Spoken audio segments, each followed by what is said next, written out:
Halo semua, balik lagi bareng aku Firly. Nah, pada kesempatan video kali ini aku mau ngebahas tentang abnormalitas atau gangguan pada pola jalan yang sering banget aku temuin pada pasien-pasienku yang datang ke klinik, teman-teman. Kamu penasaran apa aja? Simak terus ya. Sebenarnya banyak banget dari gangguan pola jalan atau gait abnormality, teman-teman. Tetapi aku bakal bahas 3 pola jalan yang sering banget aku temuin. Apa aja? Simak di video yang ini ya. Hup. Pola jalan yang pertama ini disebut dengan drug gait atau Trendelenburg gait. Pola jalan ini cenderung terjadi karena si pasien tidak mampu untuk mengangkat kaki secara keseluruhan, sehingga pola jalan cenderung akan menyeret. Tidak jarang juga ditemukan adanya asimetris pada pinggul, di mana di salah satu sisi pinggul si pasien akan lebih turun jika dibandingin sama sisi sebelahnya. Pola jalan yang kedua bernama circumduction gait, di mana kondisi si kaki akan melangkah keluar terlebih dahulu. Hal ini terjadi karena ketidakmampuan dari si kaki atau hips untuk mengangkat ke depan pada si kaki, sehingga akan lebih mengandalkan otot paha luar untuk mengayun. Pola jalan yang ketiga bernama antalgic gait. Pola jalan ini sendiri biasanya terjadi karena nyeri pada salah satu kaki sehingga tidak bisa menopang berat badan, dan si pasien cenderung akan menumpuh pada kaki yang sehat. Biasanya pola jalan ini terjadi karena adanya radang sendi lutut, keseleo, patah tulang, dan lain-lain. Nah, kamu udah ngeliat di video sebelumnya.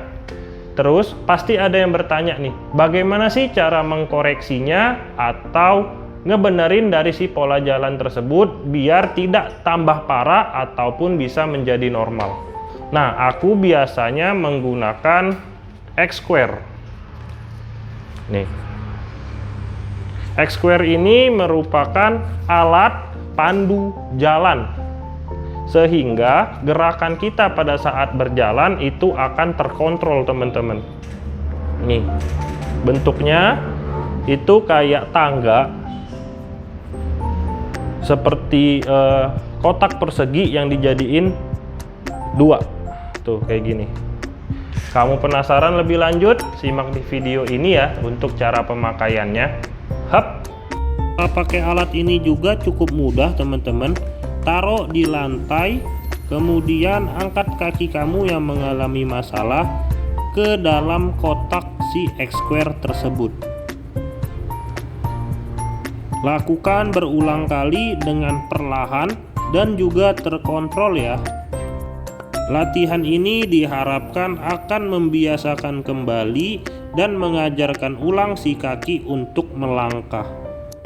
Setelah kamu lancar menggunakan satu kaki, sekarang langkahkan kaki kamu secara bergantian ke depan, teman-teman. Bukan secara berulang dan perlahan. Untuk orang sehat pun yang tanpa gejala penyakit apapun, alat ini akan membantu untuk sebagai penanda saat kamu berolahraga seperti di video ini.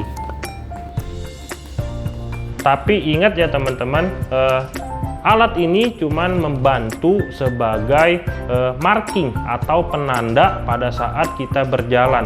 Tentu saja masih perlu usaha kamu dan semangat untuk kamu latihan agar hasilnya lebih baik dan optimal. Nah, kamu udah sedikit paham kan cara penggunaan dari si X-Square ini? Untuk info lebih lanjut mengenai alat ini, kamu bisa hubungin aku ya. Kira-kira itu dulu untuk video kali ini. Semoga bermanfaat.